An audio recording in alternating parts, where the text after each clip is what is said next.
Over the last few days, I've been spending a fair bit of time looking at Luigi's Mansion 3 stuff because this is a game I just cannot wait for. It's certainly my biggest highlight for the remainder of this year. But what are some of the newest and best things in this game, and what do I think about them? So today we're going to go over some of the best new features, and I'm going to give my thoughts along the way. So yeah, if you go on to enjoy this video, please do hit that like button, it helps us out so much, and consider subscribing, because why would you want to miss brand new Nintendo content weekly? I mean, unless you think it's rubbish. Can Luigi work up the courage to save the day again?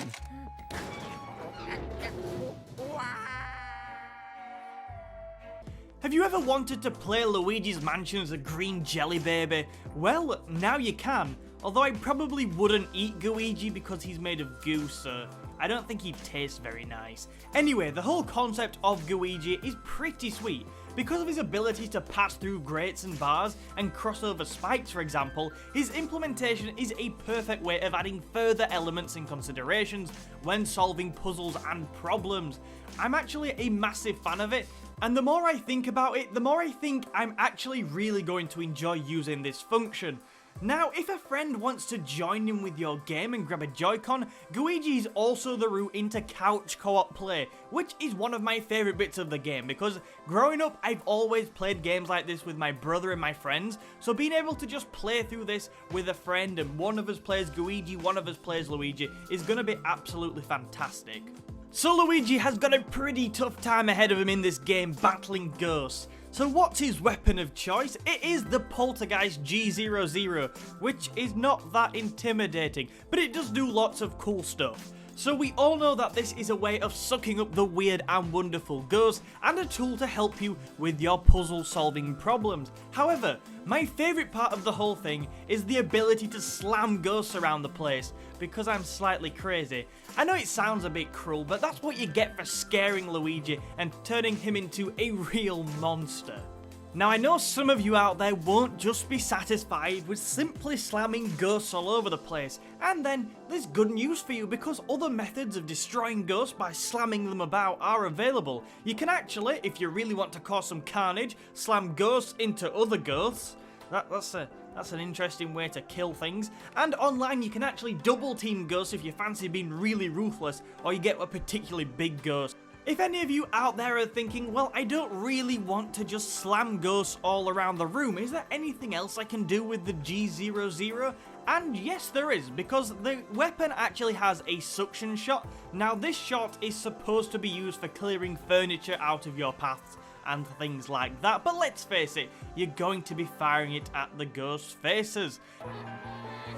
There's also a burst function of the Poltergeist, which will allow you to deal with a bunch of problematic ghosts at once, so there's plenty to do with this weapon, and I'm really happy that they've developed it and there's lots of ways to use it.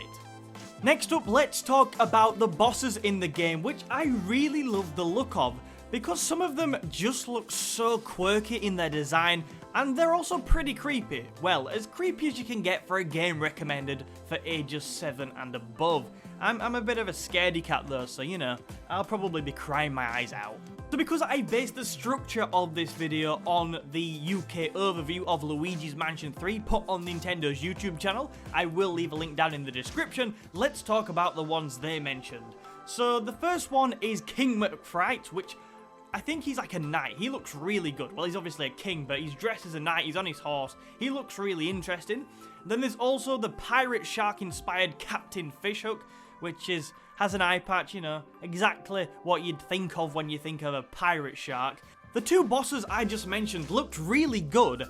I mean, so good that I can almost forgive this nonsense. Prepare for a dance battle against DJ Phantasmagloria. I mean, who plays Luigi's Mansion and gets halfway through and fancies a dance-off? I don't know, this is just kind of weird. In all seriousness though, it does offer something different, and the quirky style of boss battles in this game, all of which I'm sure will require interesting strategies to beat, are looking pretty good to say the least for a game like this. So on our last video on Luigi's Mansion 3, we actually specialised in the multiplayer section, but there's more to talk about, so let's go over the key bits again and add one of the biggest modes in the game that I can't wait to play. So in the last video we talked about the really cool multiplayer and we focused largely on Skyscraper, which is probably the biggest of the modes. So 8 players can partake in a series of levels with different objectives like clearing out ghosts, rounding up toads, and hoovering up monies, because who doesn't love monies, all against the clock. There's a couple of really cool bits I need to add since last time though. So first of all, the floors are properly randomized, giving you a unique experience every time you play, which I think is a great touch, and I'm so glad that they've built on this since the last game.